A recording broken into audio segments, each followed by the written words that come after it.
This is the Alembic Files, and we're going to do part 1 and 2 with the return of Ronald Lee Claxton to talk about his newest series, We Are the Gemini. I'll get started. Those towers, those twin Gemini towers that stood and then fell in 2001,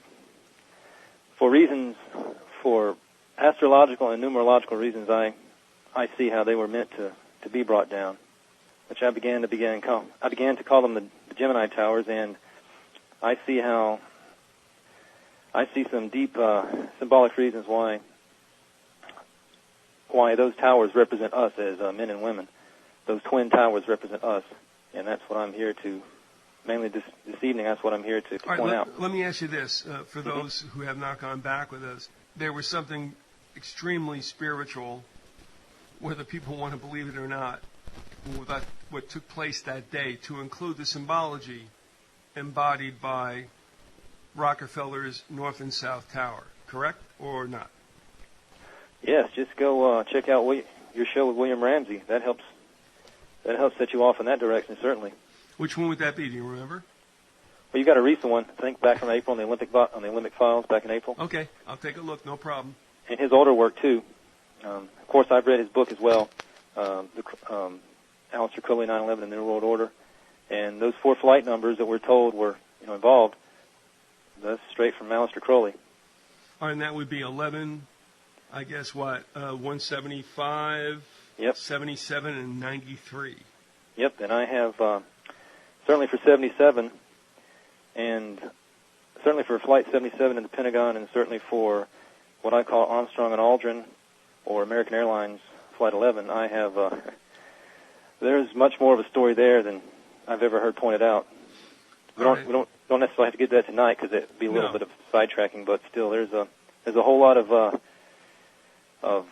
there's a lot more going on than just the financial maneuverings of people who want to.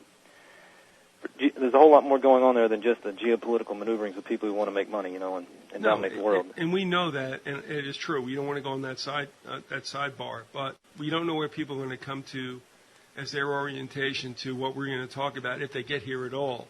I think that every one of us who's going to listen to this, I think our entire lives, from the time we were born until that moment, until September 2001, our entire lives was leading to that. I'm not gonna. Those are my thoughts. I don't. Okay. It's completely changed my understanding of what's going on this planet.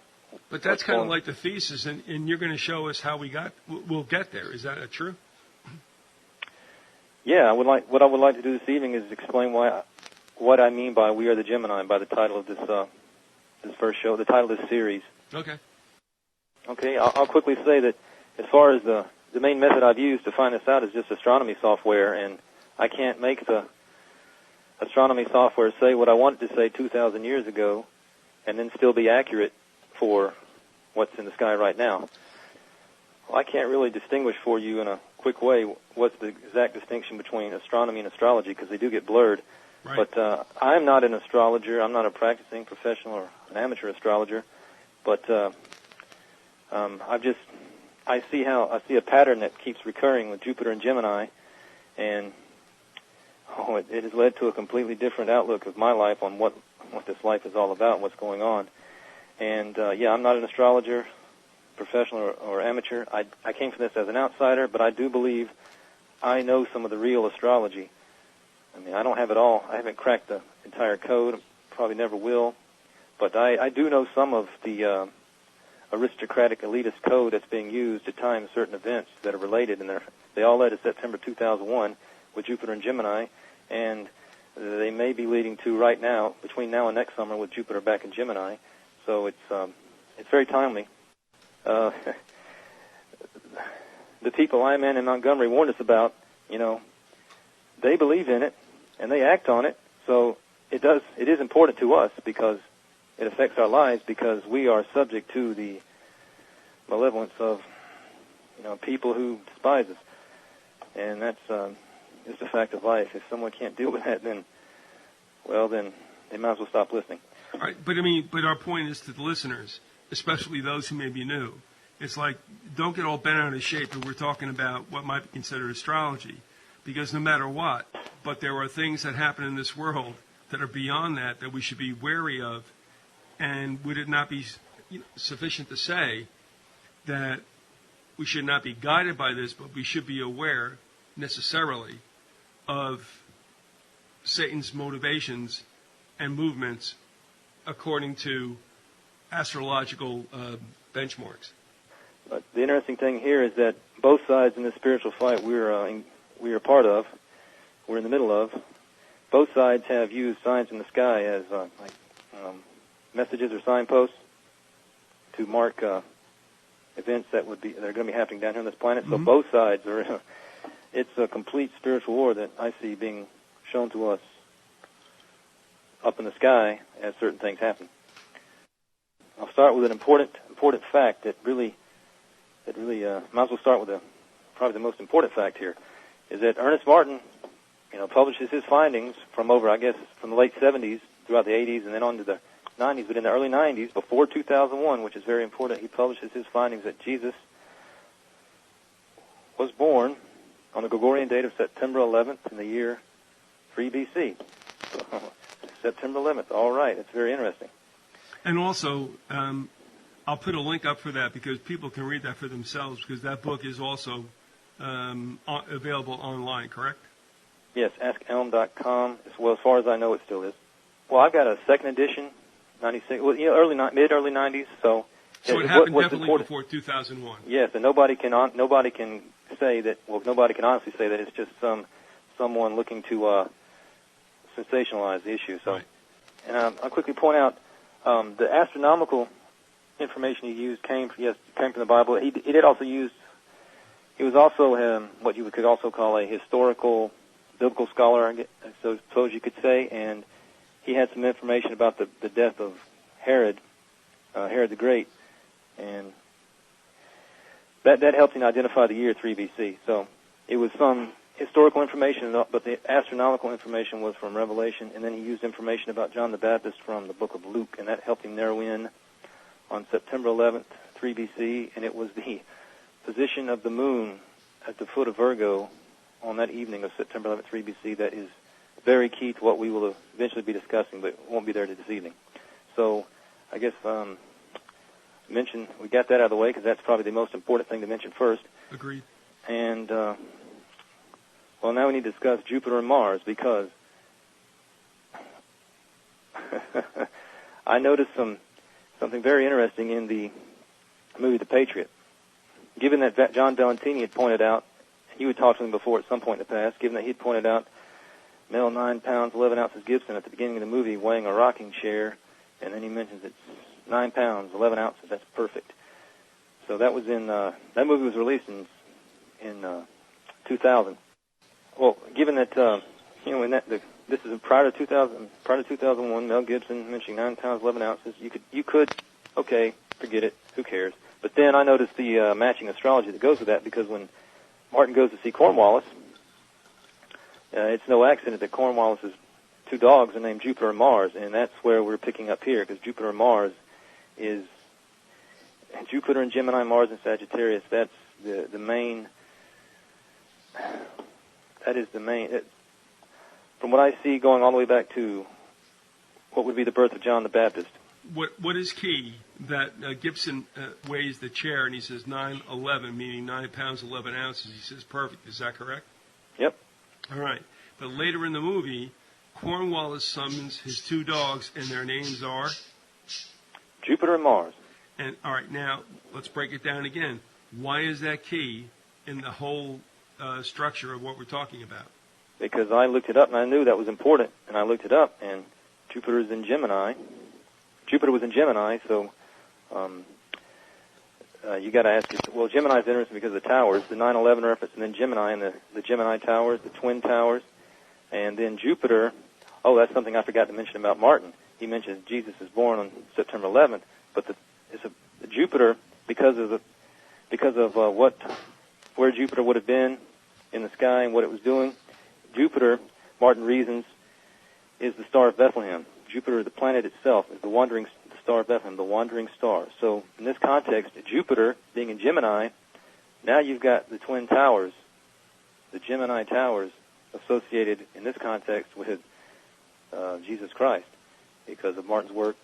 And okay, so Jupiter and Mars. Jupiter was in Gemini in September of 2001. But Mars was in Sagittarius. And so Sagittarius is a centaur, an archer, a hybrid being. The Gemini are not portrayed as hybrids. They're usually portrayed as I usually see them as portrayed as two men, or two twin males or something like that. But I suppose just two twin males, but they're not hybrids. And Sagittarius is a hybrid being. It's a centaur, a half horse, half human hybrid. And that's one of the movies Valentini pointed out. You have an obvious 9/11 reference, and then you have the Jupiter and Mars thrown in there. Valentini also pointed out another movie, Face Off, a few years prior to 2001, where somebody's reading a letter, and on the top of the letter you see the date September 11th, 1997, maybe September 11th. And so in that movie I found the same astrology. But this time it wasn't Jupiter and Mars, but it was Gemini and Sagittarius, because the bad guys in that movie were Castor and Pollux Troy, and Castor and Pollux are the two primary star systems of Gemini. The good guy was FBI agent Sean Archer, so that's a Sagittarius reference, Sagittarius the Archer. All right, let's back that up a little bit. Talking about who the first two principals were, what are their names in the movie? The bad guys in Face Off are Castor and Pollux. Well, I guess it's more, but they're two of the bad guys. Castor and Pollux Troy. I don't remember much about the movie, but Castor and Pollux Troy are bad guys. All right, and say it slowly. Castor, Castor and Pollux, Pollux. They're the two primary stars you see. They're like star systems, but the two bright spots you see in Gemini, that's Castor and Pollux. So you saying those characters' names in the movies bear that spelling? Yeah, that's a direct reference to Gemini. Yes, they're spelled that way, and it's a direct reference to Gemini. So what you're saying is they could not have that spelling if it wasn't understood what was going on here.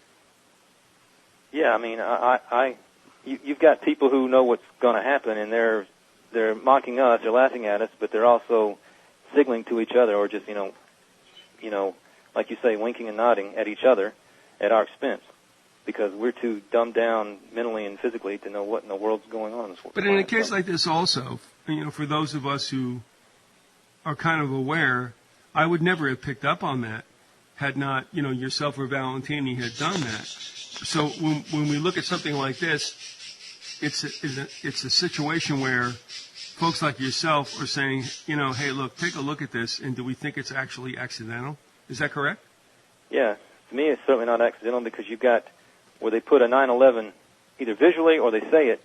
There's some visual or audio. What do you call it? Auditory? There's some visual or auditory 9/11 reference, and then when the astrology that matches, when the astrology that I've noticed is there with it, Jupiter and Gemini and Mars and Sagittarius, or some kind of Jupiter and Mars, some kind of Mars and Sagittarius reference, or even the Archer reference itself, that's putting that together is not accidental. When you go back to the Patriot, you've got 9 pounds 11 ounces. You got Jupiter and Mars, and then right after Jupiter and Mars, right after Cornwallis sees his two dogs, Benjamin Martin, Mel Gibson, and Cornwallis, they go sit down. They discuss the grievances that they both have, and Cornwallis states his grievance, and then Martin wants to go into the issue of prisoner exchange, and Cornwallis says, "We have 18 common criminals under sentence of death, but we hold no prisoners of war." And Martin says, "Well, if that is your position, then 18 of your officers will have to die. 19 if you hang me as well." So right there, am I getting carried away? Am I too fast or something? No, well, too fast perhaps, but not carried away. So let me just stop you, and that's the reason I'm going to do it. Because we don't want to lose anybody who thinks, well, there's something going on here, and you would in fact be right. We do understand that the news and the record will tell us, the historical and newspaper record will tell us that 19 Arab hijackers supposedly pulled off 9/11 on 4 planes. Whether you believe that or not, okay, but you're saying right now that the usage of 19 in this particular reference to Patriot in the Patriot movie is key. Is that right? That's very key. The date was there, 9 pounds 11 ounces. That's 9/11. Okay. the primary astrology, Jupiter and Mars. The number of hijackers we're told, 19 British officers. So that's three instances of foreshadowing. Okay. And Valentini pointed out so many more, and I've noticed some of the astrology in them. And let me bring you back to that whole thing with the movie The Patriot. Where do you get Jupiter and Mars in that? Because that's the name of Cornwallis's two dogs. He's so happy to see them. All right, so you got them involved in that too. Okay, all right. The two dogs, Jupiter and Mars. And so, September 2001, Jupiter was in Gemini, Mars was in Sagittarius. Well, I knew about Martin's work. I knew that Martin pointed out, and it's because of the position of the new moon at the foot of Virgo that Jesus was born, September 11th of the year 3 BC, the Gregorian calendar. I knew he pointed out that Jupiter was the star of Bethlehem. And so, that's very interesting. The Gemini, the twins, the twin towers, Jupiter in Gemini, and I've come across this, I forgot where I read it, but there's this, in the Western system, there's some concept that Jupiter is in detriment when in Gemini. Jupiter is in danger, Jupiter is in harm's way when in Gemini. But the exact quote was, Jupiter is in detriment when in Gemini. And then it goes on, what I read went on to give this stupid, ridiculous, nonsense, gobbledygook astrology stuff. So there was something really, really very important thrown in with all the rest of the nonsense, mixing good information with bad information, a familiar tactic. But so that takes care of, there's Jupiter and Mars, Jupiter and Gemini. I knew that Mars, I looked up and saw that Mars was in Sagittarius, and this antagonism hit me, that the Centaur Archer hybrid attacking the Gemini, and Gemini, the constellation Gemini was paired with Jupiter, and to me that struck me as an obvious connection between the Messiah, between Jesus, the Messiah, in this context Jupiter. It struck me as an obvious connection between the towers and the 9/11 and Jesus, given Martin's work, and that's key here is Martin's work. Otherwise, I don't see how it would ever mean anything to me. All right, but going back to the Archer, why is that important in the whole scenario? Again, because people have not, come upon this until well, now. There's a lot of Archer foreshadowing leading up. FBI agent Sean Archer is one of them. The Sagittarius reference in Face Off, that's one of them. There were a lot of Archer references leading up to Sandy Hook, but that's a separate issue. But I've seen, just like the Gemini references I've seen, Jupiter references, just like that, I've seen a lot of Mars and Sagittarius references. I mean, one of the movies I noticed on my own was Alien Resurrection, released in late '97, November, December '97. There is a visual Jupiter and Gemini reference because the ship is called the United Systems Military Auriga, and you see the ship come. There's been an accident in space. Not an accident, but there's been a major incident in space. It's more than an accident. It's pretty much the end of the world in that ship. The aliens are loose and they're going crazy. Well, you see, the ship automatically redirects itself back toward the planet Earth. So here comes the Auriga, and you see the ship on screen come cruising past the planet Jupiter. And off behind the ship and behind Jupiter, you see the two prominent stars, and it's shaped just like Gemini. So there's a Jupiter and Gemini reference. And I looked it up, and I remember that in December of 2007, or 1997, Mars is in Sagittarius, what I remember seeing. So there's another Jupiter and Gemini, Mars and Sagittarius reference. All this foreshadowing that probably even goes all the way back to the 60s in the famous song, The Fifth Dimension, when the moon is in the seventh house, and Jupiter aligns with Mars.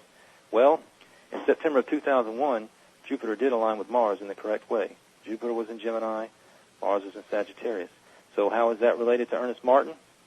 Well, given what Ernest Martin pointed out, Jesus being born on the 11th of September in the year 3 BC, Jupiter being the star of Bethlehem, I decided to look, well, John the Baptist would have been born 6 months earlier. I decided to look, there might be something there, but if there's not, it doesn't matter. But there is something there. 6 months before, in early March 3 BC, 6 months before Jesus was born, when John the Baptist would have been born, Jupiter was in Gemini, Mars was in Sagittarius, and, well, that matches September 2001. But not only that, in early March 3 BC, when it looks like John the Baptist would have been born, Mercury, the messenger planet, was beginning to make its way through Aries the Ram. And, John the Baptist as the messenger for Jesus, the messenger for the Messiah, it's as if John the Baptist was, I take it as a signifying that the messenger is here and telling you that the Messiah will be here as well. But Mercury the messenger making its way through Aries the Ram when John the Baptist would have been born. Behold the Lamb of God. Aries the Ram, a lamb is a young ram. I don't see how all this is accidental. Or coincidence, but what you're saying too is, and I mean, I bear witness to this, that John the Baptist, I think we would say, was the last Old Testament prophet, in the sense that he paved the way. He made the path straight for Jesus Christ, who would follow him. And so, what you've said in relation to the birth and appearance of John the Baptist in relation to the birth of Christ, it kind of makes sense, doesn't it? Yeah, Jesus and Jesus' messenger is directly related to the astronomical configurations in the sky at the time. Directly match the basic astronomical configuration in the sky of September 2001 that was foreshadowed many, many times beforehand. And it was understood that, eventually it was understood clearly what happened, and that was John the Baptist was not the Christ, but the one who would foretell and make straight the path of Jesus, correct? Yes, a messenger, right. And that's why... Right. Messenger, right. That's one of the... we don't need to get too far afield of this, but that's one of the reasons, with Mercury there being the messenger, that's one of the reasons that leads directly to John Ackerman's work, as he explains how the planet Mercury became known as the messenger. And what's very important, too, that I've only gone back to 2,000 years ago, because as far as I can tell, only what I call the Ackerman planets are involved, the visible planets, Mercury, Venus, our moon, our sun, but Mercury, Venus, Mars, Jupiter, Saturn. As far as I can tell with what I call the real astrology related to September 2001, only the visible planets are involved. All right, you mentioned John Ackerman, and again, people who are going to be new to come into this are going to have no clue about John Ackerman. So at this point also... Maybe I should have mentioned it. Mention it, and and again, the websites, if you can, to where they can study what he's unearthed as well. Yeah, if you're interested in why Mercury is the messenger, how the planet became known as the messenger, they should go to cycliccatastrophism.org. That's where he has his blogs, and start looking through there. He's got a new book. Apparently, he does have a new book he's putting out now, and he's promoting it on the blog site as his new blog. All right, would you slowly pronounce that blog again? Cyclic Catastrophism, CYCLICCATASTROPHISM, cycliccatastrophism.org. I don't remember the exact address. That's okay. I'll get that up. Website. Yeah. His main website links to his blog site. Okay. His blog site is more helpful overall, but his main website does. Yeah. But the new blog site, he's got a blog where he mentions, here's how you can get the new book. So. Okay. All right, I'll get that done. No problem. Thanks for offering that, because that is obviously some very good information. And John and I did a number of interviews, I guess, back around 2004 or 5. So it's been a while. Well, I didn't know it was that long, but yeah. Ernest Martin, John Ackerman, William Ramsey, The Informer, James Montgomery, John Valentini. What I've noticed on my own that pulls it all together, which is another show or two all by itself, but completely changed my outlook on what is going on this planet. So let me just ask you, just cold, when you found out all this information, what light bulb went on in your head? The light bulb went on my head is that Ernest Martin is correct, because I began seeing that whatever John Ackerman has wrong, I began seeing that whatever Informer and Montgomery have wrong, and whatever William Ramsey has wrong, and whatever John Valentini had wrong, and I began seeing that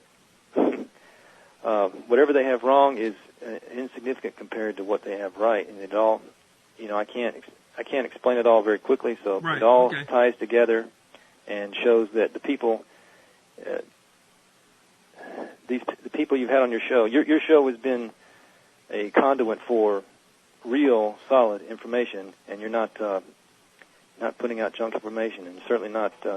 You certainly haven't been involved in deceiving people like the people we're subject to on this planet. So, through all the interviews I did, and I mean, for the most part, when I had people on, and it was very clear, those who I kind of cleaved to more than others, that when you encountered me through a friend of yours, Eric, who also knew my work, that it dawned on you something is up here, and that to me is one of those aha moments where you realize that, yeah, okay, somebody sees it from afar, and I mean, does that mean you're alone or right? Well, not necessarily, but what you're offering is to people and saying, okay, you take a look at it and you decide for yourselves.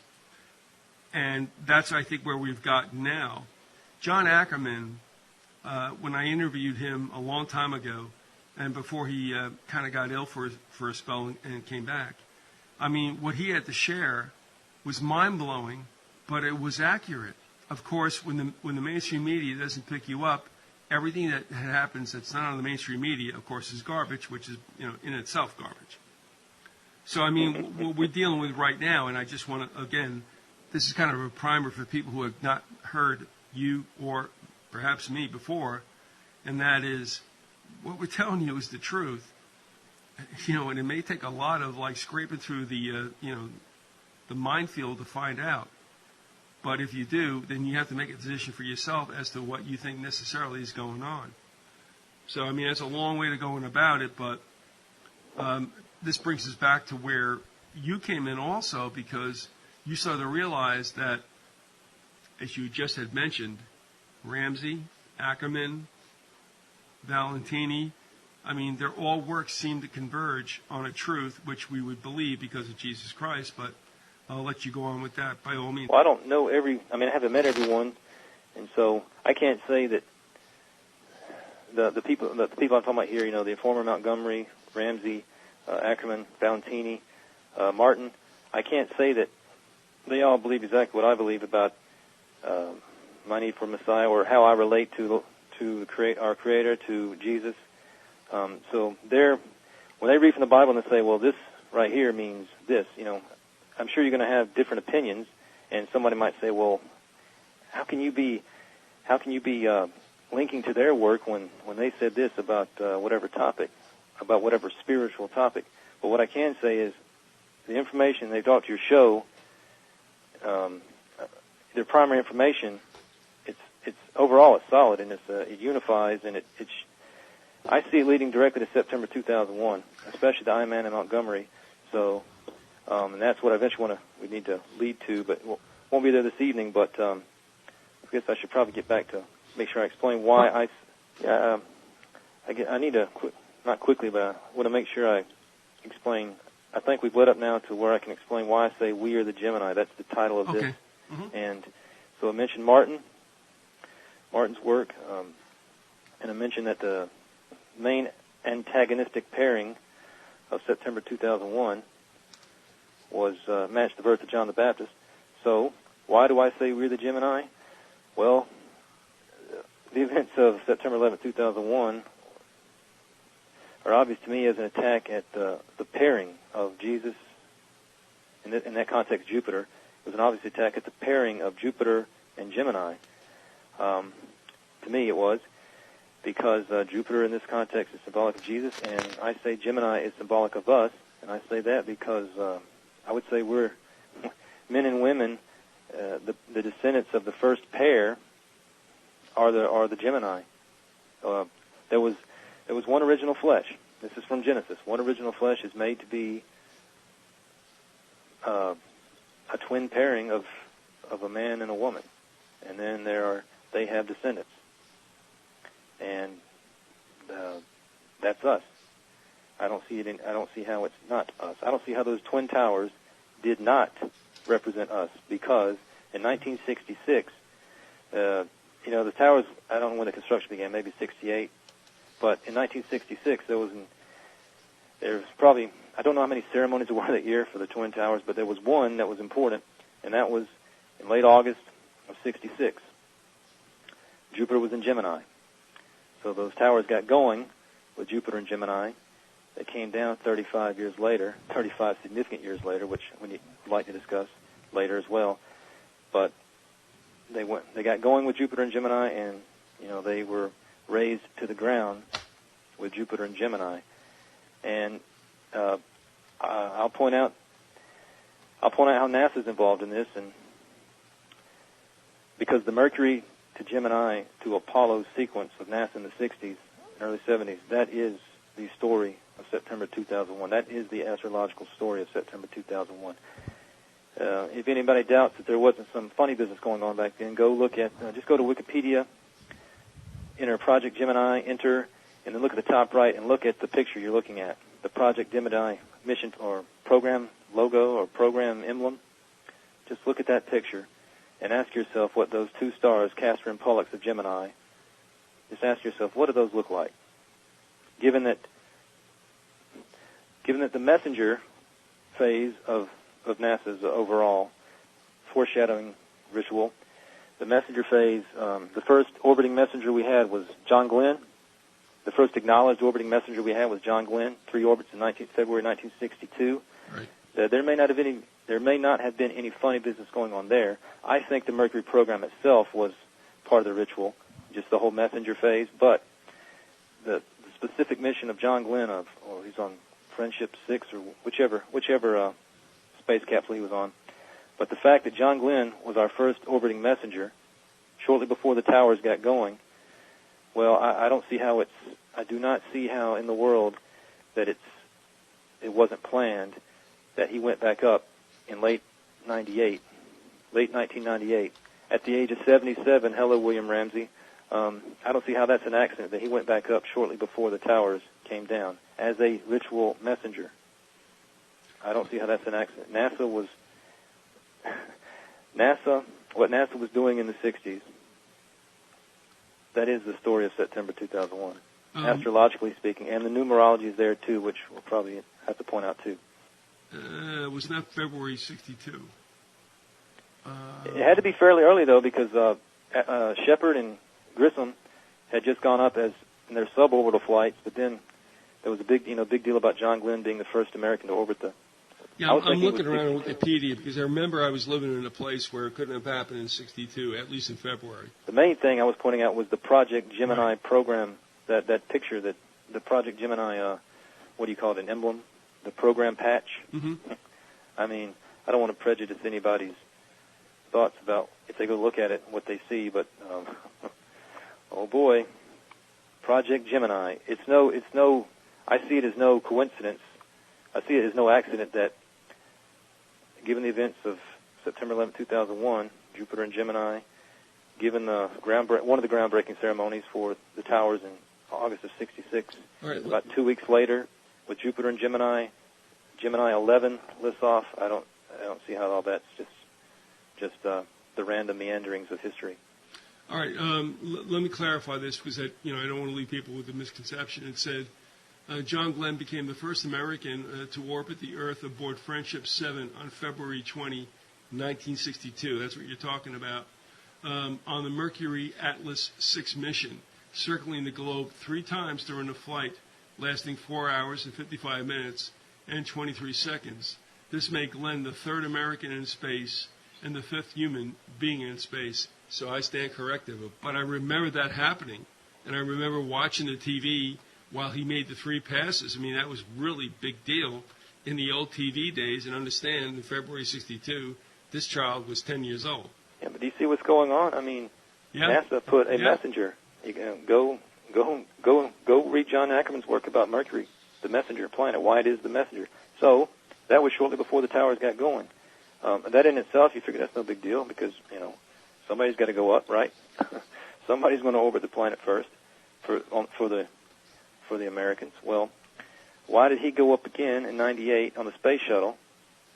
Why did he go? I mean, why is NASA interested in sending someone who's in his late 70s? And he was, maybe people should check on me that he was 77, from what I remember seeing when that happened. So, from what I also know, in what was it, early 93, at age 77. David Rockefeller was age 77 when we had the WTC bombings. Then George H. Bush Sr. was 77 in September of 2001. Oh, and I know a whole lot of 77s that I can tell you. It's not the purpose here, but I can give you a whole list of 77s that lead straight back to Ernest Martin and the star Regulus in Leo, in the constellation Leo, and that leads right back to why he's correct about Jesus being born on September 11th, 3 BC. So, why did John Glenn go back up? I say he went back up in 98 as a ritual messenger that those towers are coming down. Having been, the first orbiting messenger back in 62, why not have him go back up right before the towers come down as another messenger, as another message? NASA was part of the show. Are you saying that necessarily Glenn knew what he was doing? No, I can't say that, but I wonder. Okay. Yeah. I wonder. You got to be wondering. Okay, he's a. Well, he's got to be wondering. Well, why are they interested in me going up? And I can't. No, I'm not going to say that he knew, but the people who run NASA, they know what's going on this planet. They know the deal. They know what they're doing. They know who they are. And they know who we are, and I say they know we are the Gemini because that Project Gemini logo or emblem, that mission patch or program patch, you look at that, and I say it's no accident that coincided so closely, and the Project Gemini coincided so closely with the ceremonial beginning of those towers, with Jupiter and Gemini. In this context, you could say with Jesus in Gemini, or with Jesus paired with the Gemini, who is us. So the towers got going with Jupiter and Gemini, pairing Jesus with the Gemini. They came down on time, according to plan, with Jupiter and Gemini, with Jesus paired with the Gemini. I say we're the Gemini because we are the twins of Genesis. One flesh was made to be a male and female twins. And so I don't see how those twin towers, those Gemini towers, were not symbolic of us. When you say we are the Gemini, tighten the personification down as to what that would mean. Well, I say we're the Gemini, lowercase w. There are a large number of the descendants of Adam and Eve. And there are those on this planet who are running the show. They've already chosen their side. They know who they serve, and they know who they are attacking, and they know who they are pairing together when they do certain things with Jupiter and Gemini. So, these people, they've already chosen their side, and I guess I'm not really answering. I had thought I was prepared to explain a question like that. All right, hold on. Believe me, I can cut this out, so just go ahead. I'll take it out, no problem. Yeah, I don't want to say something that's just necessarily cute and witty. It's this is the important question, though. As I see it, it's the Gemini who the Messiah was here for. Those who recognize that we need to be reconciled to our Creator, and that we are corrupt. We have been corrupted, and there is a separation there that is irreconcilable without someone who has the authority and who was authorized to act as an ambassador for us. That's us. All right, but because the descendants of Adam and Eve, but you've got another group of people on this planet. They've already chosen their side, and they haven't chosen Jupiter. In this context, they've chosen Saturn, Jupiter's replacement. That's why David Rockefeller was born with Saturn in Gemini. Given his importance to the beginning of those towers, to getting those towers, up and going, giving his importance, it's no accident then, it seems. It's no accident that he was born with Saturn in Gemini. Saturn being Jupiter's replacement. Does that help explain, or is it? Yeah, but by being star-crossed, then that would mean that Rockefeller was conducted or impelled to do what he did. Given the signs in the sky at the time he was born with all the visible planets in the constellations over which they rule in the Western astrology system. All the planets in the constellations they rule, except Saturn. Saturn was out of place. Mercury the messenger, there's another messenger. Mercury the messenger was in Gemini when Rockefeller was born, sending us a message. And Saturn was in Gemini when Rockefeller was born. So Saturn, Jupiter's replacement. Given the signs in the sky when he was born, it seems like he was given a task. These elitists, aristocratic elitists, they know who they are. They've already chosen a side. Right. They know they are against the Lord. They know they're against Jesus. They know they're against us. Right. They've already chosen their side. As I see it, you've got a group of people on this planet. They've already chosen their side. They identify themselves with the centaurs as the archers of Sagittarius. That's the reason that antagonism is so important. That's the foreshadowing. You've got two groups of people. You've got people who already know they're serving Satan and who want to drag a whole lot of us with them. We have an offer available to us, and I see that there's a fundamental legal reason why we need a Messiah, fundamental legal reason. So let's end with this, by the way. Can we make a choice? Can we get out of this? Can we understand that this is a very pivotal point in human history? Yes, September 2001 was it wasn't a shot across the bow. It was blunt force trauma to our face. Okay.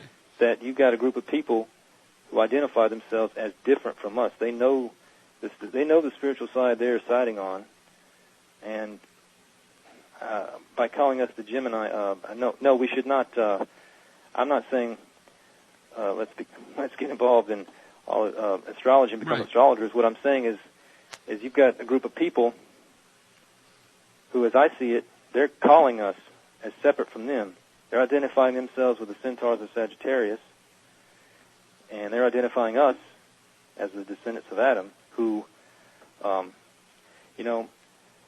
it makes me wonder just who are the sons of God of Genesis chapter 6. And I'm not talking about giants here. I'm just talking about who are the descendants of the sons of God. Okay. You've got people on this planet who, obviously, they act like it.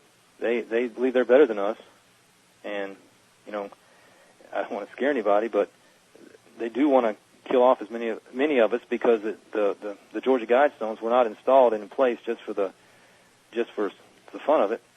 The first tenet and the first precept of the Georgia Guidestones is going to require how many people on this planet now? It's going to require probably 6.5 billion people to die. Something like that, yeah. Mm-hmm. So Rockefeller and the group he sided with, his clan, they identify themselves as absolutely different from us. Mm-hmm. And they do certain things according to a timeline.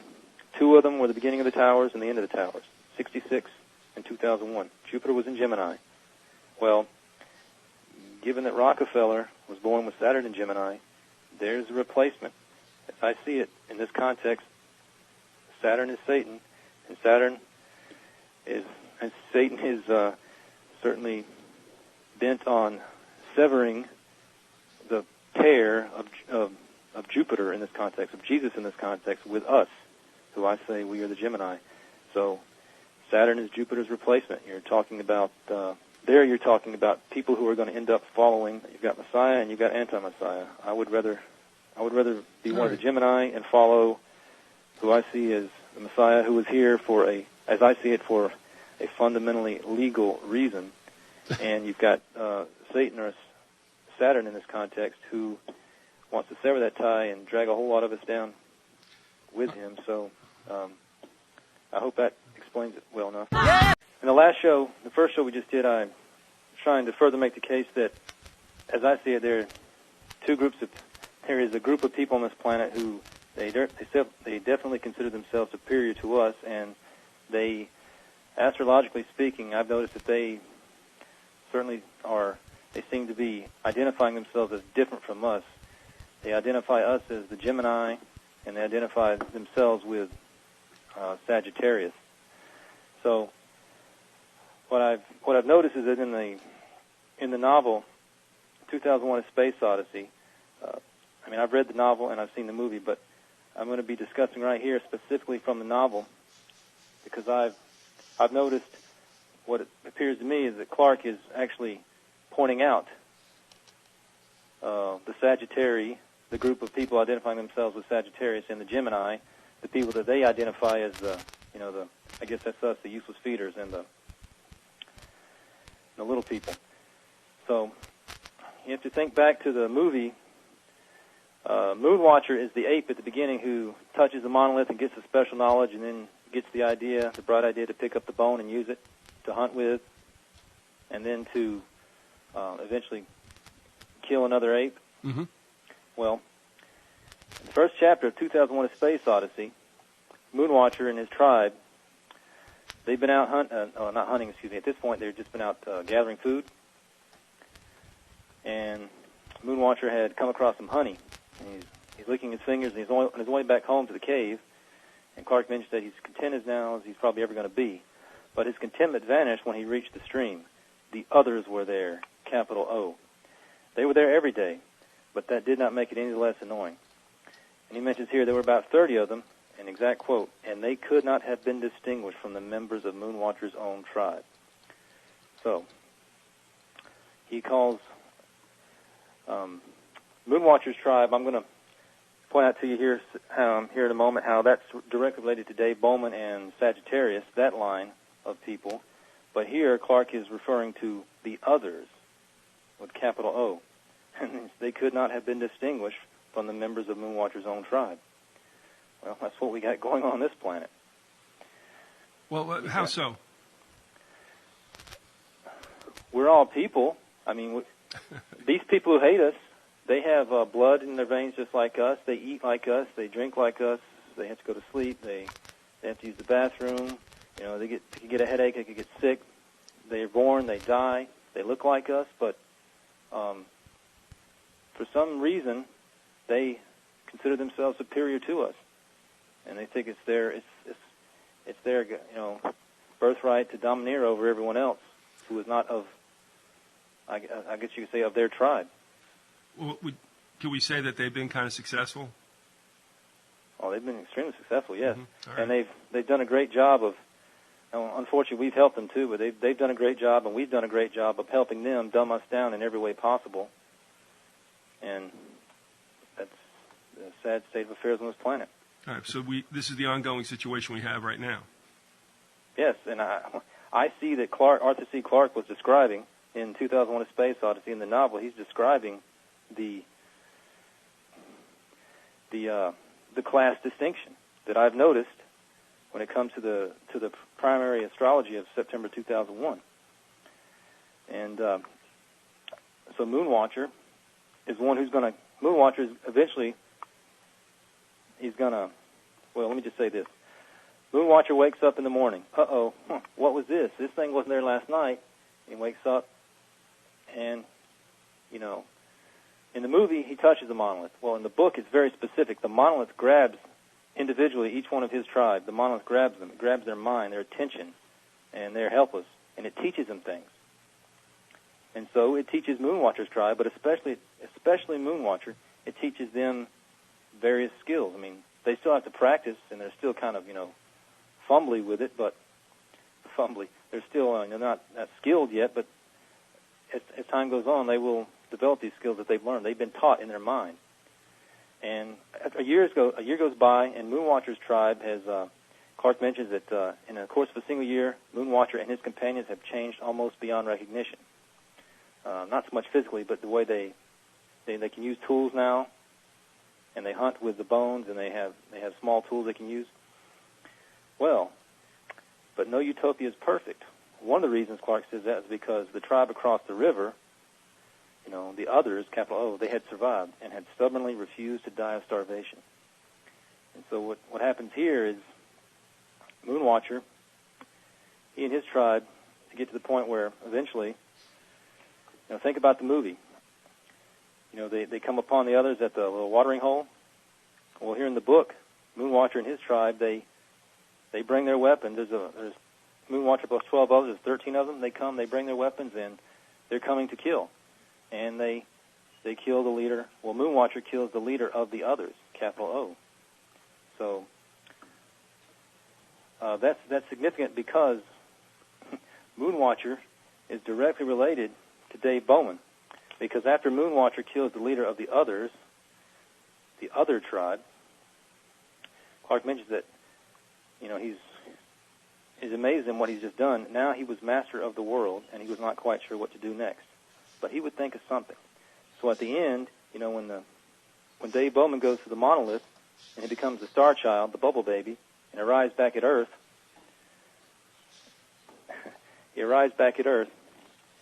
and it's the exact same thing. Let me get to it here quickly. In the last chapter, Star Child.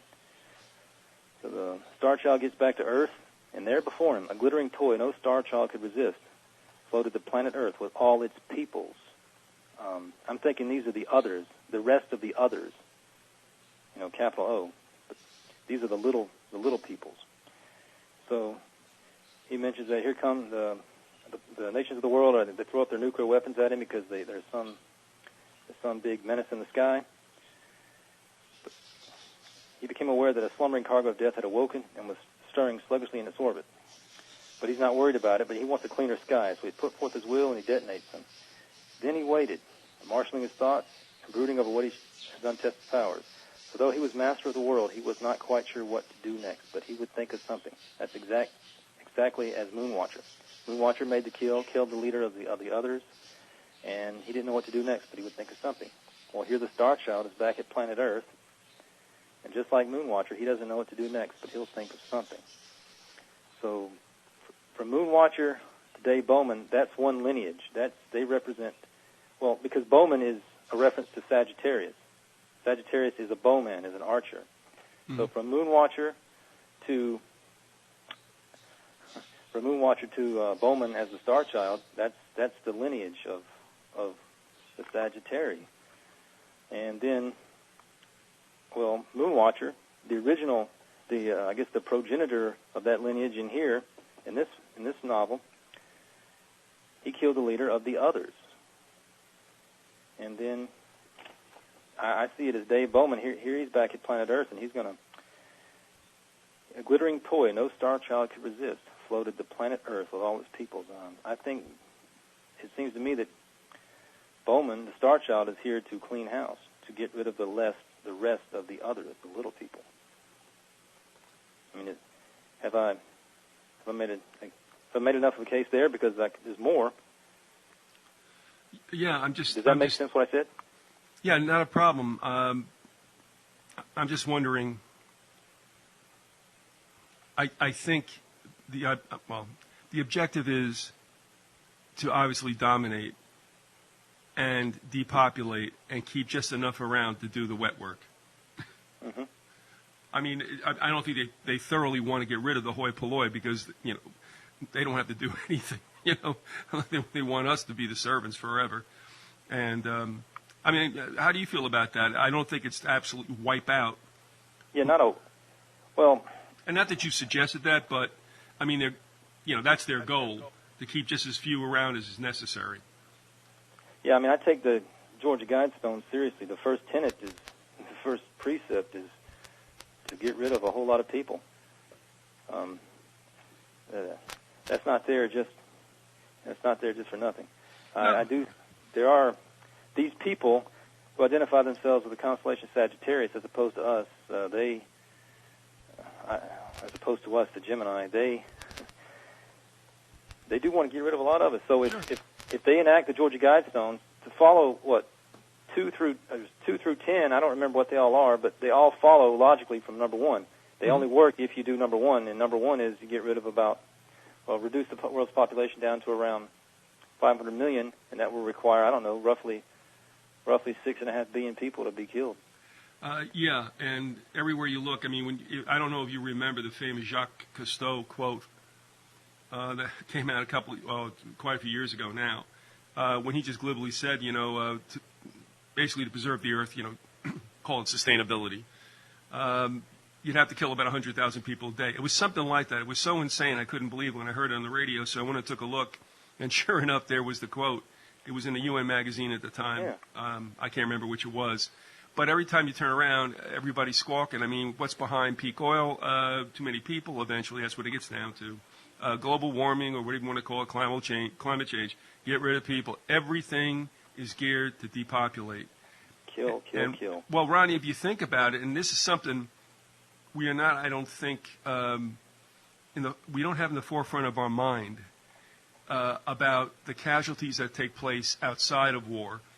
And a while ago, I was taking a look at World War II civilian casualties, and I cannot recite the number, but it was staggering.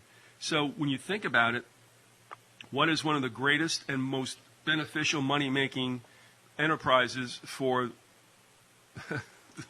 the, what would you call them, the Sagittarii? And that is to have a world war.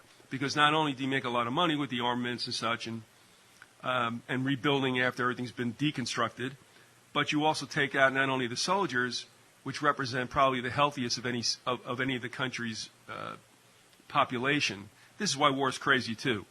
You know, human beings send the fit out to fight, and I understand why. But that leaves the 4F home to breed.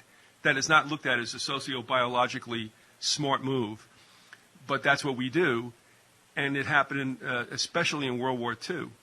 So when you take a look at not only the military casualties, but especially the fatalities on the civilian side, it goes a lot further, and probably is a pretty effective, and as we said,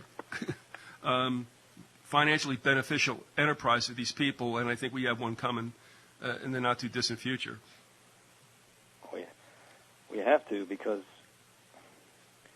well, it's been so long since the last major worldwide conflict. Then, you know, they have to be itching to get us to. They have to be itching to get it started again. Yeah, and as you're pointing out, though, too, I think this time around it's not just going to be, and I hate to use this kind of terminology, but just put quotation marks around it. It's just not going to be another world war. I mean, this is going to bring on something as well. Oh, with September 2001, what I've seen, it all adds up to me. Jupiter and Gemini, Mars and Sagittarius. It's the Sagittarius. It's an old Roman word for they had a unit of their military with a unit of archers, the Sagittarius. That's what I call them in plural. So Jupiter and Gemini, we're the Gemini. Those towers represented us, and then the archers, the Sagittarius. They're coming after us. That's the primary astrology that goes with September 11th to the 17th of 2001. It was in many movies. It's here. It's here in this. It's here in the novel 2001: A Space Odyssey. It's in the movie, but it's more specific in the novel. Clark kind of spells it out better. And it's interesting you pointed up Jacques Cousteau, though, mentioning however many people have to die per day to reach a sustainable level of the little people. Well, you know, is that a joke on us? Because the initials JC. Look who's telling us that, you know, we got to die off. Yeah. JC. Makes me wonder. Well, of course, it was a shock to many because Jacques Cousteau was always portrayed as such a warm individual, and of course, when it has to do with what he does best, especially with oceanography and species below the I mean, everybody just got a nice feeling about him. And then when you see him come out with this comment, it's like, what? Oh, yeah. And that's what I did. I said, whoa, no, I got to take a look. And sure enough, it was there. So save the whales, kill the babies. One quick aside, and I'll let you get back. But, you know, we've mentioned Clark a lot, and Clark comes up all the time, especially as it relates to more or less a wink and a nod about the things to come. One, do you think Clark knew exactly what the plan is? And two, do you think he necessarily was a proponent and a supporter of it, or do you think he just basically laid it out for us? I think he was the chosen spokesperson. I mean, I'm reading it in this book. I can't go through it all tonight, but I've also talked with, by email, William Ramsey. I sent him some of the things. I've noticed that Clark is obviously a student of Crowley. I don't think he's a fan. He was a fan. He's a devotee. Yeah, he was a real student. He was a devotee. Yeah, he knew. I mean, for one reason, he chose to spell out in here, I don't have the exact quote, it doesn't matter, but he chose to make sure we know that the moon monolith was 11 feet tall. And given the timing of this, the movie, Clark and Kubrick worked together in the mid-'60s. Given the timing of this with Project Gemini, and I know that Project Gemini was all about us and the Twin Towers, and for 2001, roughly 35 years later. I mean, just go look at the Project Gemini mission emblem or mission logo, mission picture. Just go to Wikipedia, whoever wants to do that. Go look at that and look at Castor and Pollux and where they're positioned on those. Just anybody wants to go look at the Project Gemini, I guess you'll call it logo, and that's, I don't need to say too much, but I think you'll see what I see in it. Now, just to touch upon what you had said in part one, just because I think it just comes into play for a second here, all I'm asking you for is an okay or am I wrong? In essence, when Glenn went up, you believe that that was a certain kind of, shall we say, triggering event as well? I would say it was a definite message the second time. The first time, he was the first one up. There's probably something going on, but I don't know. But having been the first messenger toward this planet, for us anyway, that we're told about, having been the first one, then why not have him go up again in 98 at the age of 77? Well, there's Flight 77. There's the 77-foot-tall Pentagon located on the 77th West Meridian. Okay. And one last thing about Clark. One, do you believe that he met with foul play? You mean Kubrick? Yeah, I'm thinking about Kubrick. You're right. Yeah. I kind of don't distinguish between both of them. They seem to me to be joined at the hip. But I would have to distinguish it because Clark obviously wrote, Kubrick presented it, and all right. And I also wonder now if Kubrick too understood the game plan, which I think he did, and whether or not he was a proponent of it as well. Yeah, I can't say how much of. Here, part of the problem is when it comes to the 2001 story in the mid '60s, they were working together from about '64 to 67. The movie came out in '68, and the novel published shortly thereafter, maybe a couple months later, in '68. Well, I can't say.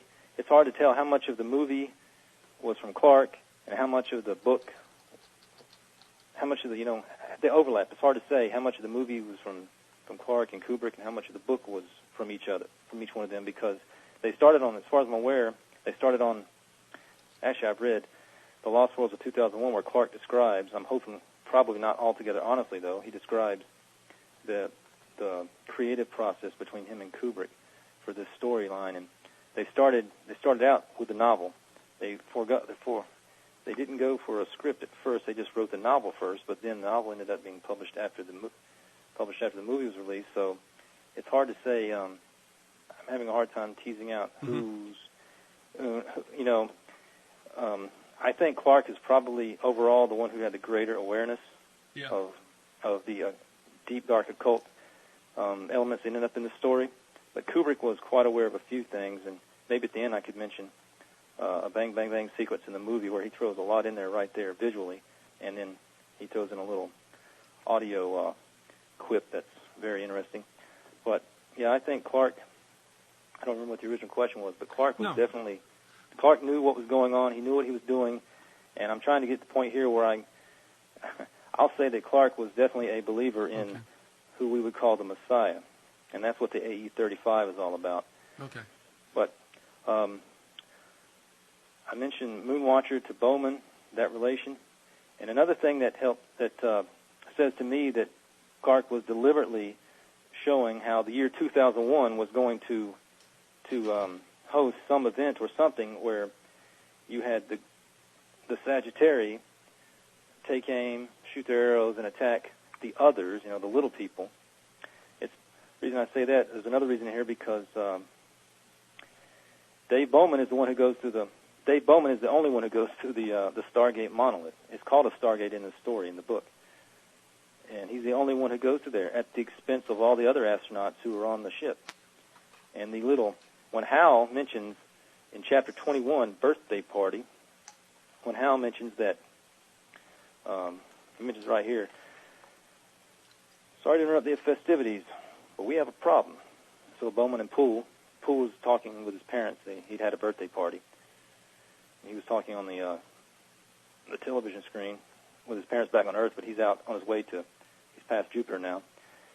Sorry to interrupt the festivities, but we have a problem. So they ask him, what is it? I'm having difficulty in maintaining contact with Earth. The trouble is in the AE35 unit. My Fault Prediction Center reports that it may fail within 72 hours. So the AE35 is a little control box that relays the commands from the main computer of HAL to the antenna, to the antenna motors to keep it aligned with Earth so they can continue to keep in contact and communication with Earth, with mission control on Earth. So HAL recommends that they replace the AE35. And there's a whole lot going on here, because later in chapter 33, well, first I should say that when HAL mentions this and Bowman and Poole start to act on HAL's recommendations, and this is where all the trouble begins on the Discovery, which soon leads to everyone but Dave Sagittarius Bowman being killed. They're the others. They're the Gemini. They're just like the others, the leader of the others that Moonwatcher killed. So all the astronauts on the Discovery are separate from they're of a different lineage. This book is showing two lineages. There's us and them, the Gemini and the Sagittarius. Bowman's line, Moonwatcher to Bowman's line, and then the other people. And all the others are the ones who were killed in this. It's never the Sagittarius. So HAL recommends that they replace the AE35. But you find out in chapter 33, called Ambassador, you find out about Dave Bowman. He's the only one left at this point, and he's on his way to Saturn's moon Iapetus. That's where the monolith, the big monolith is that acts as the Stargate that will take him out to meet his destiny. So Clark mentions that in the whole of history, there had never been a situation quite like this. He's talking about Bowman. And he says, he was an ambassador extraordinary, plenipotentiary for all mankind. And it's important because Dave Bowman was 35 years of age. You find out in one of the earlier chapters that he was 35. So Bowman is one of the other AE35s here. He's the ambassador extraordinary, plenipotentiary for all mankind. He's 35, so he's one of the AE35s as well. The AE35 control unit that HAL recommend be replaced, that's the ostensible, superficially that's the AE35, but Dave Bowman is one of the AE35s too, because he's the ambassador extraordinary. For all mankind, Clark says, but not really. I would say for all man, capital M, for all the big people, the we the people from the Constitution, those people. And this is significant that Dave Bowman is one of the AE35s because when HAL mentions for them to replace the AE35 unit, it looks to me like what he's really saying is to replace Jesus Christ, because Ernest Martin points out that Jesus was born September 11th, 3 BC, the Gregorian date of September 11th, 3 BC, and I've looked through Chronos, Kairos, and Christos, and it seems that the crucifixion was in April of 33 AD. So Jesus, if that's true, then Jesus was crucified with Jupiter and Gemini, and he was born not with Jupiter and Gemini, but 6 months before the messenger John the Baptist was born with Jupiter and Gemini. And Dave Bowman, being 35 in the year 2001, that's linking him to the Twin Towers, because the Twin Towers began and ended in 66 with Jupiter and Gemini. And it began ceremonially, but 66, Jupiter and Gemini, 2001, Jupiter and Gemini. So Dave Bowman, being 35 in the year 2001, he was born with Jupiter and Gemini, and here he is in 2001 with Jupiter and Gemini, and HAL is recommending for them to replace what I call the genuine AE35. I mean, there are at least three of them. Am I making sense? There are three of the AE35s in here. It's a very important concept because Arthur C. Clarke is saying replace the Messiah. That's what it looks like to me. Well, I mean, sure. I mean, that's the whole idea of the satanic strategy, isn't it? Yes, but I mean, you wouldn't think Arthur C. Clarke, oh, he doesn't believe in any of this. Oh, yes, he does. I mean, they put on this, they're two-faced, right? They have this face that the spiritual life means nothing to them, and it's just stupidity, and why would I believe in someone didn't exist? But when you get down to it, he was a firm believer. That's what he's describing here. Replace the AE-35. I would say Jesus Christ as the Messiah is the genuine, the ultimate AE-35, the ultimate ambassador for the Gemini. But Dave Bowman is described as the ambassador extraordinary, plenipotentiary for all mankind. But he is an ambassador for a different lineage or a different group of people. Clark is laying out a definitive difference, for some difference between him. He was an elitist. I know he was a Crowley devotee, and I also know that Clark read a quote of his that he made this little joke that I don't believe in astrology. Besides, I'm a Sagittarius, and we're skeptical. He was born in mid-December, so in the Western system that these people are following, he was Sagittarian.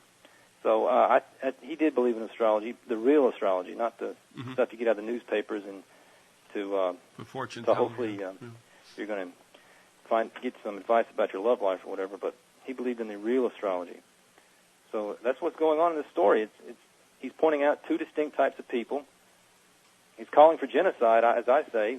It seems to me he's calling for genocide, but the way he has the Star Child show up back at planet Earth, and he doesn't know what to do with his powers, but he'll think of something.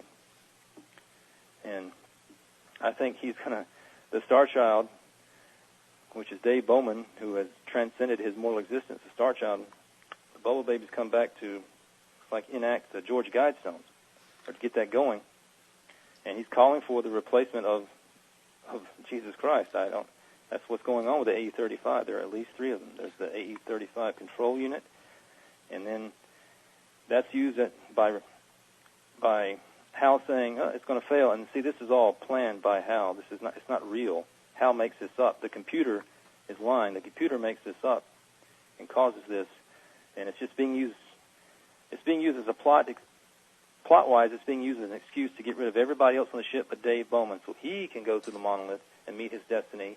And then in the movie, you see him on the bed in the hotel room, which is the alien entities have read his mind, and they're just providing him with familiar surroundings. But in the movie, you see him reach out his right hand toward the monolith when he's on the bed, and his physical body's dying, and he reaches out toward that. And I forgot what was pointed out, but that is a direct allusion to, the Michelangelo's painting of the creation of Adam. I've wondered, and it doesn't really matter that much at this point, but it must go through people's minds who are going to listen to this. What is the end game? What do those who serve the dark side expect to get after this life is over? And in some literature I've read, they believe they're going to come back again on this earth. So what they're stressing or striving for, they think that they may come back and experience when it's more advanced. However, you get recycled. Some may believe that they're going to live in eternity and it's going to be really great. So it's kind of hard to say. I mean, do you have any take on that, or do you know for yourself, or from what you've encountered as far as information goes, what these people expect? Well, I've never been to the meetings. I don't get invited. Okay. I don't really want to go to the meetings either. I deserve that. Okay. Yeah. But I have to laugh because, I remember back in the 70s when there was a murder that was blamed on Satanist teenagers. And one had left some kind of information to the fact that, if I commit suicide after I do this or whatever, then I will come back and be in charge of legions of demons. So you can see that also is kind of like an anti-Bible thing, a parallel, but of course on the dark side, a counterfeit.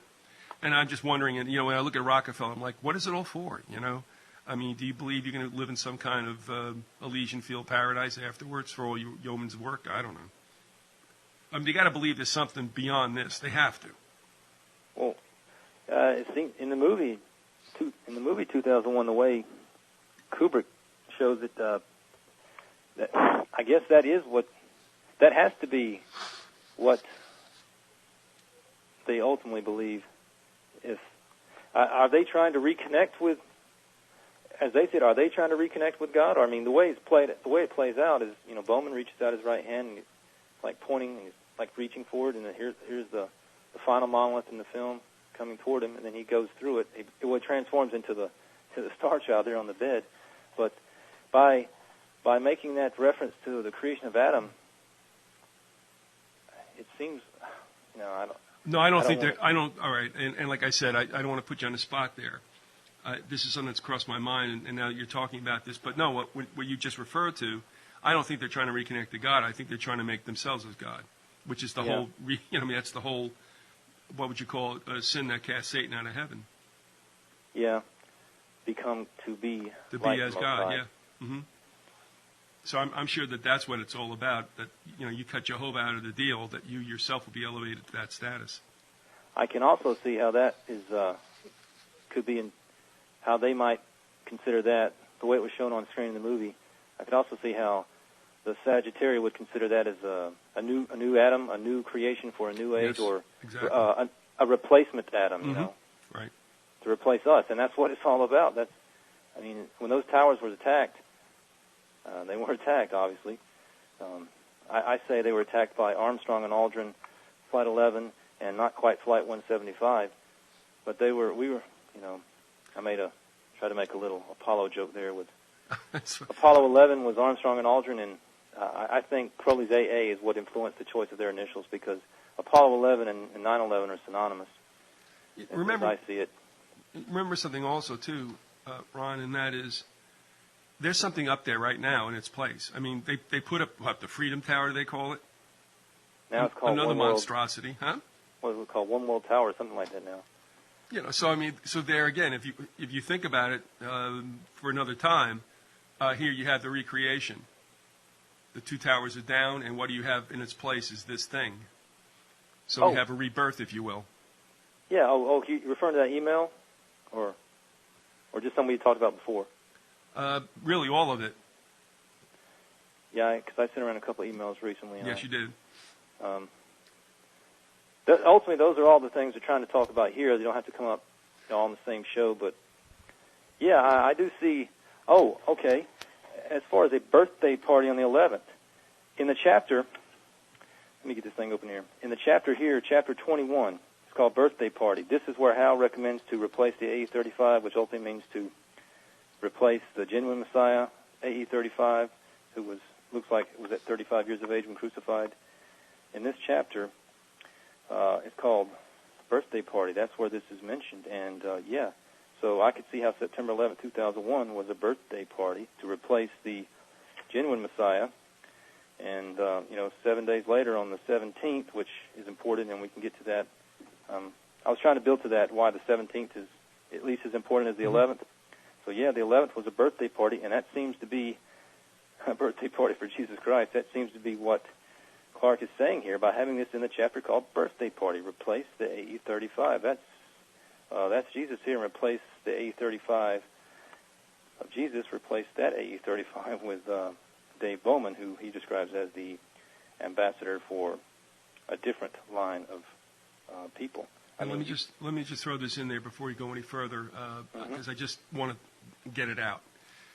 It's interesting to me, now that the Liberty Tower is up, or whatever the heck they call it, that this next Super Bowl that's coming up, which will be held February 2nd of 2014, is going to be held in the MetLife Stadium, which for all intents and purposes replaced the Meadowlands Stadium, on the Jersey side of the Hudson River.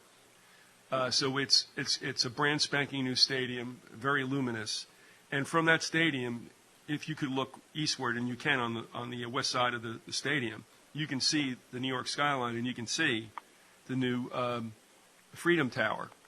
And what I find so strange is that this is the first Super Bowl that will ever be held in a northern locale, a northern tier city that doesn't have a dome.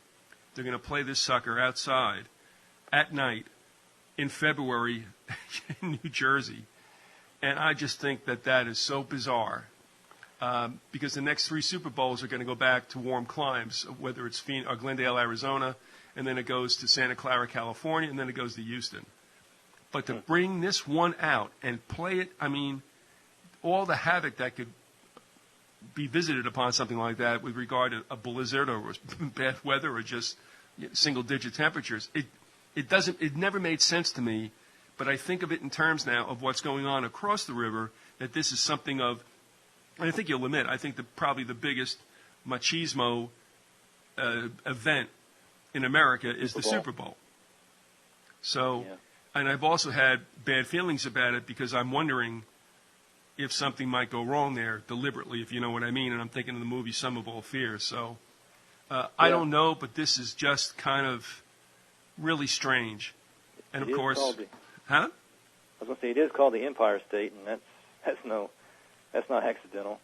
No, but if you think about it too, is that what is the only obelisk that you could, well, something that you would call akin to an obelisk on the island of Manhattan, and that's the Empire State Building. And if you want to, yes, we can go one further and also say the Chrysler Building, and the two of them are pretty close to one another in Midtown Manhattan.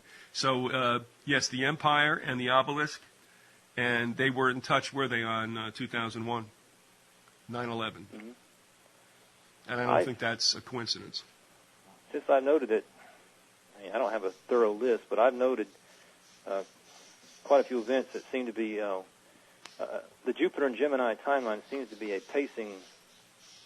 It seems to be a pacing, or certain key events that are related that lead to September 2001.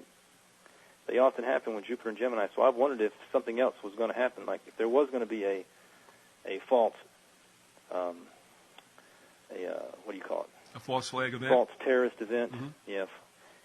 If it was going to happen at the Super Bowl next year, I thought, well, it's another Jupiter. Jupiter is in Gemini, and I looked it up, and if I remember right, I could have to check it again, but I remember seeing that that's another month where you have Tuesday the 11th and Monday the 17th. I know it's early in the month on the 2nd, but I just, oh, gee. But I also wonder if you don't want to get yourself worked up over something that, No. No, but I had told you about that a long time ago, and I look at things differently than I do as things used to be about 13 years ago. So when this came up, I mean, most people are like, well, that's kind of a weird choice, but okay. I mean, but now I'm thinking, okay, what else is this about? You know, I don't wish anything, but if you wanted to absolutely drive America crazy, you would kick it in its patriotic chops, if you know what I mean. And that would, and then remember, the whole idea of an attack at the Super Bowl has been in cinema for quite some time. We can go back to Charlton Heston's Black Sunday. I mean, that's always been kind of a thought of it. And the last thing we had was the Sum of All Fears, where the event happens in Baltimore.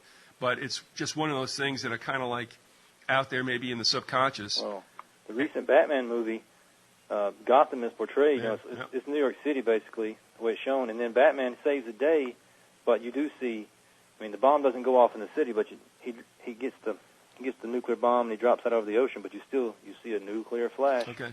And it's a city that's a lot like New York City. Well, New York's nickname has always, well, before the Apple, I mean, going before the Big Apple, was Gotham. Oh, I didn't know that. Oh, yeah. Oh, there's no doubt about it. Oh, gee. I mean, Gotham is also now vernacular for, I guess, city or whatever. But Gotham was always New York. And for a while there, I don't know how long it lasted, but there was a little-known, annual bowl game that you have at the end of December and into January, and it was the Gotham Bowl. Oh, man. Oh, no, there's no doubt about it. I thought more people knew it, but that was always Gotham. And then the main bad guy, Bane, he refers to the Gothamites in the movie, in the Dark Knight Rises last year. And I was concerned, I don't want to get off topic, so I shouldn't say I know. too much. Okay, it's okay. Well, wrap it up, Ronnie. I mean, as far as this goes, and I'll back off. But please, I mean, I think it's worthwhile. So. Well, I mean, I was going to mention something. I'll tell you what I was going to mention, but we shouldn't talk about it because it really would get us off topic. I was going to mention the whole Sandy Hook angle and why it is that Bruce Wayne gratuitously shoots an arrow at the beginning of that movie, which is it's just so stupid and out of context, and it's just but it's. I have a bad feeling something's coming because of that. That's what I'm saying. And besides just Sandy Hook happening in December, which is another issue, another show. But yeah, that whole thing was peculiar. But when they put that map out that we saw, which was a still from the movie, you remember that? Mm-hmm. And it had Sandy Hook on it. Now we've talked about this too. Sandy Hook is a legitimate, I guess, what would you call it, marine marker. Yeah. We talked about that. It's Titanic usually headed for that. Yes, that's what's important. The main Or would have entrance. headed for it. The main entrance from the old world. Right, into the new. into the New World was the Sandy Hook, New York City inlet. Right, and that's at the end of the peninsula that juts out from New Jersey into the south of New York Bay. And I find that kind of unsettling. Well, when I looked at the map, I could tell that to the right of the hands that were on the map, what you were looking at right there is part of Long Island and the Bronx. So, I mean, Sandy Hook, when it was there, originally it made sense to me because Sandy Hook kind of would be around there to the southwest of that whole thing, and yet that now takes a different meaning because of what took place in Connecticut. So, it all kind of made sense. So I guess it was kind of like a double meaning, if you will, with the appearance of Sandy Hook on that map. It looked legitimate in a sense, but was it a foreshadowing of what would take place in that Connecticut town? Who knows? We just had Hurricane Sandy. And it was Hurricane Sandy, yeah. That came through the Sandy Hook, New York City area. I mean, and that looks like, I know the winds I know the winds, when it gets up high enough, the winds will blow it the way it did, but you look at the storm track, it's a big hook, a big right hook into the, or a big left hook into the, yeah. And then the school, Sandy Hook Elementary, was right there at the end of a hooked road. I mean, you go down past the firehouse, it's straight, and then it hooks straight into the school. It's really unsettling. Well, yeah, I mean, that locale made it very possible for nobody to see what was going on there. There was a school, it was the St. Rose Academy, it was across the street and a little bit to the west, and that was very viewable from that main road, which I guess is maybe US 6, but it's also called something else that goes through the area. But where you have that particular school, the Sandy Hook Elementary, that thing was very far out of sight, and I don't think that was a coincidence as well, so... No. All right, well, thank you for suffering me with that topic, and get on track again if you can, bro. One thing I should mention, Bowman, Dave Sagittarius Bowman, ends up being the only one, and I'm talking about the novel here, he ends up being the only one to get out to Saturn. The only one who survives Hal's rampage, and the only one who makes it to Saturn, to Saturn's moon Iapetus, where the monolith is. In the movie, they go to Jupiter. I don't know what the switch is. I don't know the whole story. But it seemed to be significant that, it is significant that Bowman is the only one who makes it. And he's the ambassador for the Sagittarius, and he's going to go meet his destiny at Iapetus. He goes through the Stargate at Iapetus. Now, I don't know, because I'm not a Mason, and I'm not a secret society member. I'm not a high-level occultist, but I have heard in certain occult lore, the Antichrist, the abode or the Antichrist originates from Iapetus, and Iapetus was once known as Saturn V. It's now designated Saturn VIII because of the discovery of some other moons, but when it was originally discovered, it was labeled as Saturn V. And there's the Saturn V rockets. NASA, the spirit of the Nazis is satanic. NASA is invested with the spirit of the Nazis, so it's satanic. And NASA is obsessed with Saturn. And it looks like they're obsessed with Iapetus, where I've heard, I don't know for sure if this is true, but I've heard that that's the abode of the Antichrist. So Dave Bowman, who was the representative or the ambassador for the Sagittarius who hate us and they want to kill most of us, or I'm sure they ought to kill all of us, but like you said, they got to keep some of us around to do the dirty work. But he went out and met his destiny at Iapetus when he went to the monolith at Iapetus, and so that's why I think it adds here, and it makes sense. In Chapter 21, Birthday Party, Hal recommends replace the AE-35, which in this is Jesus Christ here, and replace with what? Well, Bowman is heading out, in a sense, heading out to meet the Antichrist, or to prepare the way for the Antichrist. And then Bowman transcends his physical existence, and he becomes the immortal star child, he's made to be plenipotent because he's the plenipotentiary for all mankind, for the Sagittarius. So he's given, full power, he's greatly enhanced abilities, and he comes back to planet Earth, and I guess he's going to cause a whole lot of destruction and welcome the Antichrist. That's what it seems to be. That seems to be what is going on in this novel. And so I should mention then, this would be a good way to bring up the importance of the 17th, Monday, September 17th of 2001. So you have the birthday party on the 11th. I take it as the initial day of a week of recreation for this new millennium. So the Messiah has a birthday party on the 11th and is symbolically attacked along with us, because I say those towers represent us. And as the Gemini, straight from Genesis, man and woman was made from one original flesh, and it's twin aspects of one original flesh. That's why one of the reasons I say we're the Gemini. Jesus was our ambassador.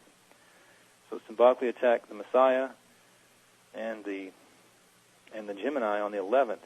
And then on Monday the 17th, that's like an invocation of the Antichrist, because William Ramsey points out with the flight numbers that were chosen, the ritual numbers that were used, 11, 77, 93, 175, those four flight numbers, it all adds up to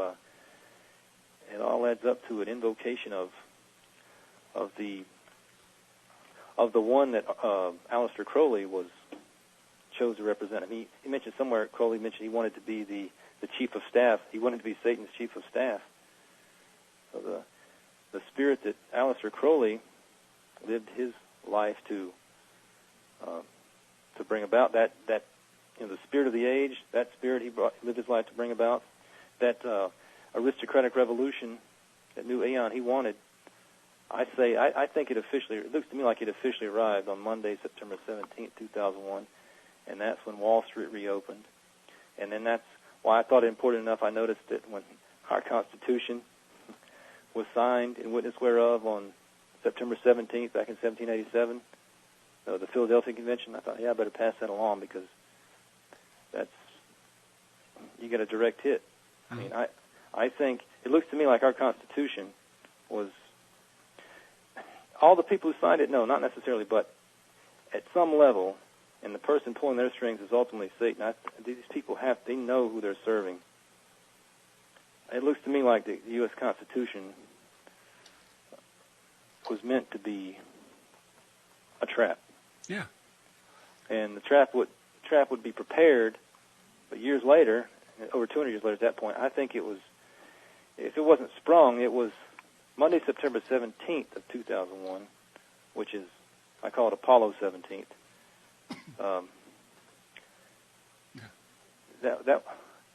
Our silence, we're 12 years into this now, and our silence, I think, is, going to come back and haunt us here. Collectively, our silence is just another one of those implied consent issues where, okay, we just, we pulled off 9/11, and then, on the 17th, next Monday, we welcomed our Messiah, we welcomed our ambassador, our anti-Messiah, and you guys, you didn't put up a fight, and, well, you get what you got. It seems to be an implied consent issue, and that's why Wall Street reopened that day. There was this. It is not at all safe. It's probably not even safe now, but it certainly wasn't safe to go back into that area then, and that place was just declared, okay, it's fit. The EPA, it's fit it's good to go. You can go back to work. And so Wall Street reopened. The opening bell rang that Monday morning, the 17th, and I can see how that day. I might be making a great case here, but I see how that day was just an invocation of the anti-Messiah, the Antichrist. Oh yeah. Well, you made your point about that, and I think that's very clear. Yeah. Yeah. So that was a week of recreation to mock the creation of Genesis, and it's a new age. So, what's happened also, because of that event and what's transpired since then, at least in the national consciousness, I think what's interesting is that at a time when the government is becoming more totalitarian, the people are more acceptable of it. It's the old story, well, if it keeps me safe, then okay.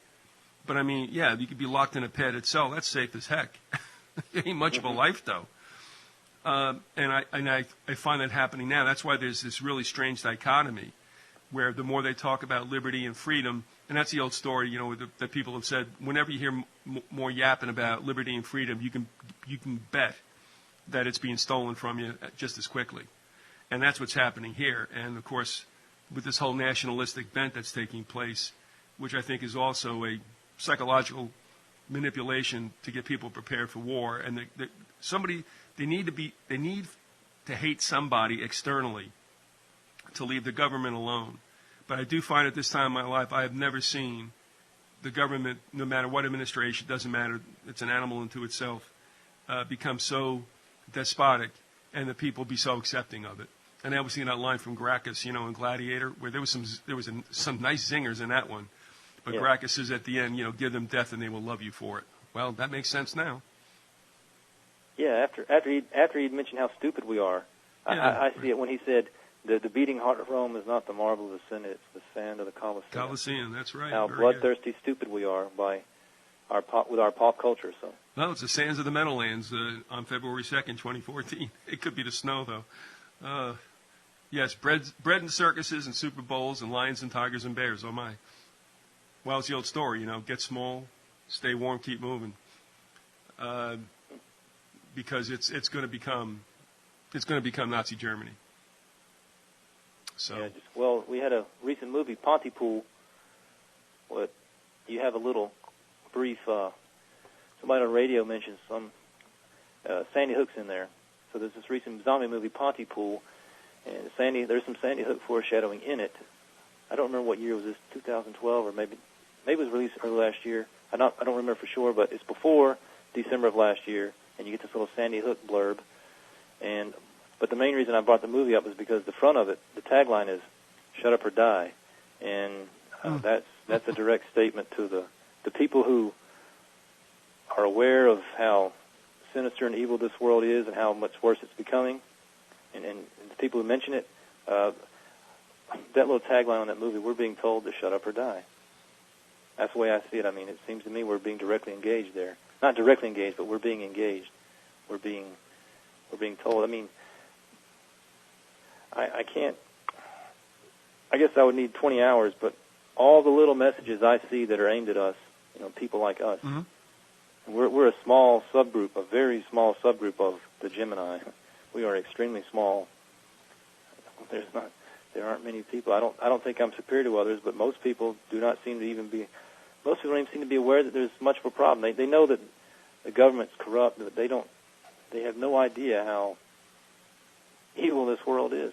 Well, the problem with the United States is that people know there's something wrong, but they don't realize that the government entity, no matter what party, for the most part, is in sway. It doesn't matter, but they think it's whatever's wrong is based on the other party. That's the only reason why that two-party system is still around. I mean, it's like ridiculous. I mean, as we've said, and I won't make a big deal out of it, but I mean, honestly, the agenda that's going through Obama's administration, most people would think would be that of the GOP. So it's almost like they're laughing at us because it doesn't make a difference who's there. What's going to get done is going to get done, and it's always been that way. But now, when Americans know that something isn't quite right, they just blame it on the other party. Well, yeah, Obama was. I mean, I'm not saying he's going to unleash the end of the world on us, but I do think there's a joke being played on us deliberately, where he's an abomination who causes desolation, and he was. You just mentioned how they don't even seem to care. No. The Democratic, the dichotomy, the supposed dichotomy between Democrats and Republicans, they don't even seem to care. And that's why his birth certificate. Have you seen his birth certificate? I got it from WhiteHouse.gov. His birth certificate was signed. The official signature was signed by someone named UKLE. And they tell us he was born in Hawaii. So there's a joke right there. Ukulele. So that right there is to hell with you guys, you stupid great. Little people. That's great. His birth certificate, the whole issue was a non-issue anyway, right? But then they made a nice little joke at us. I mean, it's when you think about it, okay, that's funny. That's a funny one. It was signed by UKLE, capital U, capital K, capital L, little e. So UKLE. And they tell us he was born in Hawaii, so ukulele. Oh, jeez. And I got that from WhiteHouse.gov, so right. That's the official one. So I know. I mean, yeah, it's just so brazen now because it's two things. One, they know that most people aren't paying attention, or they're just believing the party line. And secondly, it's so close, I think, to the last days of Pompeii, if you know what I mean, is that they know that nobody could step in right now and try to turn a population around. It's impossible. So it pretty much it's game set. Nobody's just yelled its match yet. You know what I mean? Yeah. And Clark is mocking us with this book, with his version, if it is his version. I can't say how much of Kubrick might have been in there too, but I think it's mostly Clark. His narrative script here in 2001: A Space Odyssey. He's mocking us with replacing the A35. He's saying replace the Messiah with the anti-Messiah, and then he may even be mocking us with Iapetus as the abode of the Antichrist, because Jerome Agel was someone who wrote a fairly, I don't know how famous, but one of the primary books in around 1970 of the making of the film 2001. I think his name was Jerome Agel, and I saw where he pointed out that the spelling, the way Clark spelled Iapetus, he didn't spell it Iapetus. He spelled it some other spelling that was an older spelling that he called it Japetus, Japetus. But Jerome Agel, he pointed out that why was wondering why Clark used that spelling, and he thought maybe one reason is that to jape, J-A-P-E, is to mock or to jest. I guess mock would be a better definition. I'd have to look it up again, but it's the 2001. We're being mocked with this, certainly with the book. I've read it more than once. I've been gone through underlining it, finding just little instance after instance where Clark he's obvious he's an elitist. It's obvious he thinks better of himself than the other people who he supposedly was speaking out for when he talked about one world and we need this for the poor people and this and that. That's very typical, but he's obviously an elitist, and he's mocking us with his book. And he's calling this book, the way he wrote it, is calling for the elimination of a whole lot of people, us, the little people, the Gemini, okay, as opposed to the people who are in charge, the Sagittarius. However many of them, I don't know, but go think about just what it was that John Carpenter was telling us where they live. And I'm not talking about reptilians. That's just a plot. That's just a plot element so you can distinguish between the aliens and then us. But what was John Carpenter telling us where they live? Well, actually, it goes back to the author of the short story, which is Ray Nelson. Yeah, I haven't read that one. I've heard of it, though. I've been told about it. Oh, no, I mean, the short story, you can read it online by now. But, I mean, the short story, it was packed full. And from that, I mean, Carpenter ran with that. And, although he had his affectations, as all directors do, but, I asked Nelson, because I had him in an interview a couple of years ago, and I asked him, I said, so you got it? And he was like, yeah. I should put that audio back up. That was an interesting interview with Nelson. So, but I mean, that comes from, I think the name of the short story was 8 o'clock in the morning. Oh, but what a message! Isn't that amazing for him to understand that? Yeah. What he did.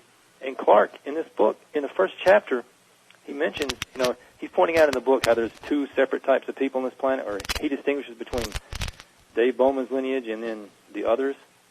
He says here, when you first meet the others, capital O, in the first chapter, when Moonwatcher and his tribe come upon the others at the stream, Clark says there were about 30 of them, and they could not have been distinguished from the members of Moonwatcher's own tribe. I mean, forget about the aliens invading from outer space. The aliens, if you want to call them that, they're already here. They've been here. I mean, I'm not talking about reptilians and people with lizards underneath. But yes, there are. I take very seriously Genesis chapter 6, not the giants, but I don't know who the sons of God were, but they came at some point, and they mingled with earth women, with the women who were from the lineage of Adam and Eve. So I don't see how I have that wrong. So we have. It looks to me like we certainly do have two distinct lineages on this planet, and the one who identified the line of people, and they're people too. They're just like us, but they consider themselves superior. And this book here, 2001, is pointing that out, that there's two different types of people on this planet, just like Orwell told us. in animal farm. All animals are equal, but some animals are more equal than others. What I hope I've done so far with these two shows is I hope I've explained well that why I say we're the Gemini, and why I say there's a group of people who identify themselves with Sagittarius who are opposed to us, and I hope I explained well the AE35. When I realized what that was, when I was reading that, and I realized what it was, and at first it goes way over your head. When I realized what that was, oh yeah. I mean, it's just another instance where the whole world is telling me that there's this fundamental spiritual battle going on this planet where you have one side and you have another, and we're coming down. Will we be alive? I don't know, but there's going to be a time in the future where there's going to be the most dichotomous decision that will ever be made will have to be made, and it's either going to be Messiah or anti-Messiah, and that's what 2001: A Space Odyssey is pointing to. Was foreshadowing. Would you call the AE5? Would you call that a trinity of the sorts? Yeah, there were three AE35s in the story. There's the control unit that gives the signals to the antenna, and then there's Dave Bowman's one of the AE35s because he was 35, and then the genuine AE35 is someone born in September 11th, 3 BC, and crucified in April of 33 AD. So that's 34 and a half years. If you add 9 months for conception, Jesus would have been 35 years, 3 months, right? 35 years. And that's what it looks like what's going on to me.